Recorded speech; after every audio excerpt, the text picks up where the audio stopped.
Hey guys, for today's video, i-unbox natin yung Coco 5-in-1 sterilizer. So, excuse nga pala kung may naririnig man kayong bata kasi may dumedede po sa tabi ko. And then guys, i-unbox natin siya today. And alam nyo ba, sobrang gusto ko talaga yung sterilizer na to kasi buntis pa lang ako talaga. Nakikita-kita ko na siya sa mga mommies. And ngayon, nadalahan tayo ni TikTok kaya meron na rin tayo. So, ayun guys, and pinapataw lang sa inyo yung mga parts. And sobrang cute nito kasi 5-in-1 na siya. Sobrang dami niya ng gamit. Pwede rin siyang food warmer, ganyan.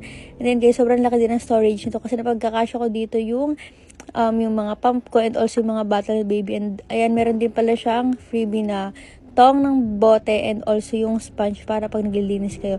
And then guys, so, ang laki talaga niya. Kaya pagkapatong-patong ko na lang dyan yung mga, pagkapatong-patong ko na lang dyan yung mga bote and yung mga pang-pump ko. Kasi guys, nagka-pump din po ako para may stock po si baby para pag sleeping ako, is meron siyang mayadede. So ayan guys, i-adjust nyo lang siya. Sobrang dali lang naman niya matutunan. And also touchscreen po siya, okay. So ayun guys, for those who want to buy, just click the yellow basket. And